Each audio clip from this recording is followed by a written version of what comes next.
I should have been forewarned. A week or so ago, we started getting messages on this computer saying, your computer is officially out of date.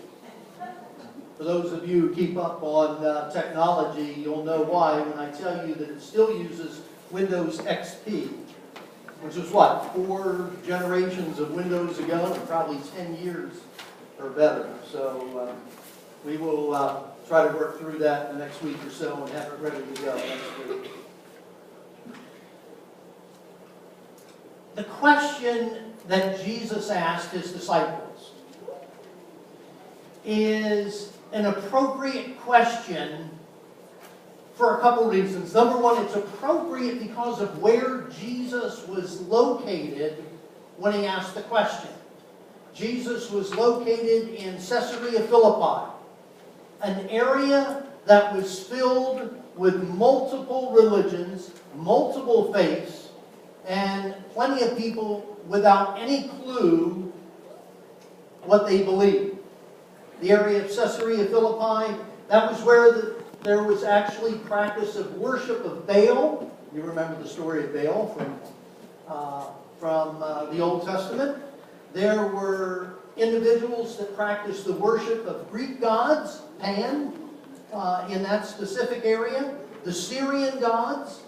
There was idolization going on of the leadership that was in the country at that time. And so when Jesus looked around and he saw these people, he wanted to know where they were. What did they think of him? What do the people in the area think about Jesus?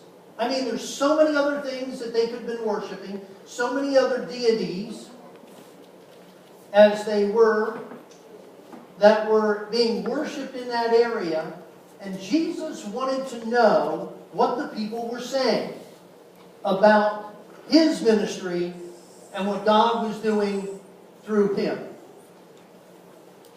Well, we read just a few moments ago what the response was. There were a number of answers. But you notice all the answers seem to be focused on the Scriptures and people that Jesus continued to refer to throughout his time of ministry. Some say, oh, he's John the Baptist who has come back from the dead. He is one of the great prophets of the Old Testament. He's Elijah, maybe Jeremiah. There were all kinds of answers that were given by the disciples when Jesus asked, who do all the people say that I am? And then Jesus asked the question that, dare I say, is being asked of us today as we go through the story. Jesus asked the disciples, who do you say that I am? We know what everybody else is saying. Who do you say that I am? I love it that the fact that it was Peter that responded. Peter always seems to be the one that's right out there. The one that's always popping up with the answer. Sometimes he's way off base. In this point, he was right on target. And I mean, he jumped right in and he said, you are the Christ, the Son of the living God. Peter was very sure of who Jesus was and what Jesus was doing when he was here on earth. Throughout history, that question keeps coming up, though. Who is Jesus? What type of person was Jesus? How do we respond to who Jesus was and who he said that he was? So as we continue through the story, it's pretty appropriate that about halfway through the life of Jesus in our study that we ask ourselves, who is Jesus? Well, I kind of figured that it was, I guess you could kind of break it down into 4 different areas. You either thought Jesus was decent, you thought that he was demented, you thought that he was a deceiver, or you thought he was divine? If you were to ask anybody on the street, anybody at the school, anybody downtown or at the coffee shop or up at the mall or wherever, and you were to ask that question, you could fit their answers into one of those categories. So I want to take a look at those and try to figure out, all right, where does this fit in our understanding of Jesus Christ? The first one is, he's a decent man. He's kind of a lovable type of guy. Who was Jesus? Some people say, well, he was a good teacher. He gave us the golden rule. And I follow the golden rule. He taught so many wonderful things. Even some of the things that Jesus taught look really good in a 140 character tweet. And they look really good as a status on Facebook. And if you take a picture of a poster with that, it's great. Instagram, it's wonderful. Some of the things that Jesus says, oh, it just makes me warm and fuzzy all over. He's just a decent guy. Really. Here we remind you of some of the other things that Jesus said that made us think maybe he's just not so warm and fuzzy after all. I mean, if that's what you think, if you think Jesus is a decent guy, let's kind of get a feel for what this decent guy really had to say.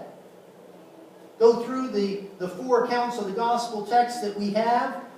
80 different times he referred to himself as the Son of Man. Now some of you would just say, well, Son of Man, that's just kind of a formal term for a servant of all. Well, if we go back to the history of the words Son of Man, and you go back into Daniel chapter 7, you realize that the phrase Son of Man actually has divine connections. Matter of fact, it is the phrase that Daniel used for a divine being. Wow. Jesus claiming to be divine. And I'm not so comfortable with that. I kind of really like the warm fuzzy Jesus and not somebody proclaiming to be God. You notice that this decent fellow kept using the phrase, I am. I am the bread of life. I am the light of the world. You remember where the first introduction to the phrase I am came in the scriptures? When Moses got the word from God at the burning bush and was told to go out and bring together God's people, the children of Israel, Moses said, who should I tell them who sent me? And the voice from the bush, God himself said, tell them I am sent you. So great. Now Jesus is talking about being the Son of Man, divine, and God himself. This warm, fuzzy Jesus is maybe not really connecting at this point with some people. You notice that even in Jesus' teachings, he went above and beyond any other good teacher in his time or before. He said that he was able to forgive sins. Remember what happened when he said he was able to forgive sins? The teachers of the synagogue just went nuts. Who can forgive sins but God? And Jesus is thinking, okay, connect the dots, guys. If I can, and God can, and God's the only one, put it together. But dare I jump ahead to point 4, right? Jesus said that he was greater than Jonah, Abraham, Solomon, and even John the Baptist. I mean, that's some pretty heady company. But Jesus says, I'm better than them. You know, and used examples to show what that meant. He actually said that he was greater than the temple and greater than the Sabbath. Well, that really caught a lot of people off guard there. So Jesus wasn't always the nice teacher and saying wonderful things to make us feel good. Jesus had a reason for saying what he did. Now we got to wonder, we kind of debunked the whole, he's decent. Maybe we need to move on to the demented side. I don't know about you, but when someone says, name me a person that was demented, first name that pops into my head, Adolf Hitler. That guy was demented. And that shouldn't be a surprise. You know, look all through history. Look at the Stalins, the Hitlers, the Alexander the Greats. And look at the diabolical things that they did and had their followers do. But we couldn't use that phrase when it came to Jesus. But yet some people, when they look at the claims that Jesus made, would kind of put him in that same category. But look at the followers of Jesus. Did the followers of Jesus over the last 2,000 years, do those characteristics really mesh with Jesus' teachings and the followers that Jesus had? Look at the early church. Look at the disciples when they went out. After Jesus was ascended into heaven, the individuals that knew Jesus the best, what did they do? Did they go on a killing spree? No, they went out and shared good news, and they started new churches, and to be able to minister to others, especially those that were less fortunate than the norm. That's what the followers of Jesus did. So the demented thing really is not really holds a whole lot of weight. But yet it's something that some would say. Jesus won the admiration of men, women, children, people from all levels of society, and still people began to wonder, who is this man Jesus? Jesus didn't turn people into crazy men. Following Jesus' teaching doesn't turn any of us into fruitcakes, nutcases, whatever you want to call them. A follower of Jesus, and even Jesus himself, doesn't fit the criteria for putting him in that lunatic category. But yet, time and time again, you begin to wonder. People would say, wow, if he really believed what he said, and he wasn't those things, he had to be crazy. So you begin to see that people, it kind of makes sense why some people might go down that road.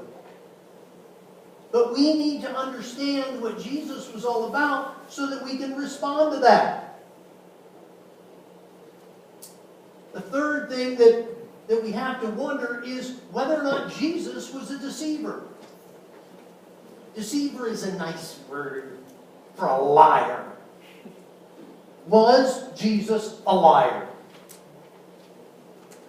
Let's take a look. Was he the type of person that was a trickster, a huckster, dare we say? Was he the type of person who was the Pied Piper who just led a bunch of blind followers down the road? Did he really believe that he was just on one big scam in order to trick the entire world? Does that make sense? But yet we have to ask ourselves, because some people are just going to say, you know, if Jesus said he was the Son of God, the Son of Man, if he compared himself and put himself in the same breath as God Almighty, and he wasn't, then he was a liar. So we have to ask ourselves, is this who we're following? Are we following someone who is a deceiver? We know from the writings of Scripture that Jesus was not a huckster. He was not at this thing for the big bucks. He was not at this ministry just to bring glory to himself. I mean, of all the miracles that took place in the New Testament, over 36 different miracles that were recorded in the 4 accounts of the Gospel. There wasn't one incident where Jesus took that individual and held them up and said, see, look what I did. Or worse yet, there was not one account where Jesus said, okay, I got you healed. Hey, none of that. It wasn't there. Why? Because Jesus wasn't doing it for the purposes of getting rich or getting notoriety or getting famous. Jesus did it because he was truly concerned about individuals. And he was willing to just do it. Surprise, surprise.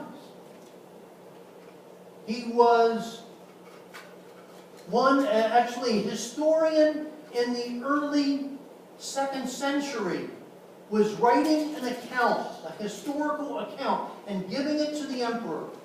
And the one thing that he said about Jesus was the fact that the healings were true. They were legit. People who he raised from the dead are still alive. And were alive well after the time that Jesus ascended back into heaven. The people that Jesus healed were still healed. It's not a matter of saying, well, you know, it appears as though they were healed, but when Jesus left the area, they went back to whatever deformity they happened to have. That wasn't the case. When Jesus did something, he did it in a way that would last. So we really can't say that he was doing it in order to be able to deceive people. He did it because he was truly compassionate and because he truly was the Son of God. So if he's more than a good guy and he's not crazy and he's not a braggadocious liar, who is this Jesus? Who is this? Who is he? Could he really be who he says? Could he really be divine? We look back and we wonder. Jesus came in when he was on the earth and he made it very clear that he was the fulfillment of the prophecies of the prophets. Jesus was the one who came and brought it all together. Jesus was the one from the beginning, when the story got started, to the point where God sent him and said, this is what I need you to do. I need you to go to earth to show these people how to live. And then, because they're going to foul up, because they're going to sin, because they're going to do what I told them not to do, you need to die. But I got it under control. Now, I don't know how many people here would raise their hand and say, I'm in for that duty. Sure, I'll leave righteousness in heaven, and I'll go down and live where there's sickness and poverty and cruelty and abuse. And I'll just live down there for 30-some years. And I'll tell everybody that righteousness is great. And you have a chance to be reunited with God. And then allow them to kill me. Oh yeah, I'm volunteering. That's what Jesus did. That's what He did. And if we're here, we believe that. Or we should, because we realize it was more than just 33 years of being a nice guy. We realize that it was more than a situation where this guy was just totally out of his mind. Or this guy was just a bold-faced liar. There's more to it. And Jesus was willing to put Himself out there knowing that people were going to claim He was the first three. Because He knew that we had to understand what it was like to be reunited with our Creator. We had to understand what that was like to go from our sin, from our condition, to move into righteousness and be reconnected with God. So here's the question. Who do you say that Jesus is? John the Baptist. One of the prophets reincarnated. Good God. Kind of crazy, but, and he stretched the truth at times. What do you say? What do you say? This is not a nice, touchy-feely question. This is a question that will not just affect your life here, but affect your life for eternity. Who do you say that Jesus is? That's the question. Some of us have answered that question and have lived that way because we know how important that is. Others of us kind of are still not really sure how to answer that question. But what we need to realize is no matter where we are, no matter how we've answered that question, no matter how much we pondered it, we have to answer that question. And that question becomes central in our story. It becomes who we are, and not just who Jesus is. Good teacher, religious leader, role model, a moral person. Yeah. You and I need to go back to Caesarea Philippi. Remember that history? Caesarea Philippi, where there were all kinds of religions, all kinds of teachings, all kinds of beliefs. And there's all kinds of stuff all over the place. And we have to answer this question. Are we willing to put Jesus first? Above the money, above the property, above the stuff, above the other religions, above politics? Are we willing to put Him where He claims to be? Divine. We need to answer. The question is, are we ready? And can we answer that question honestly?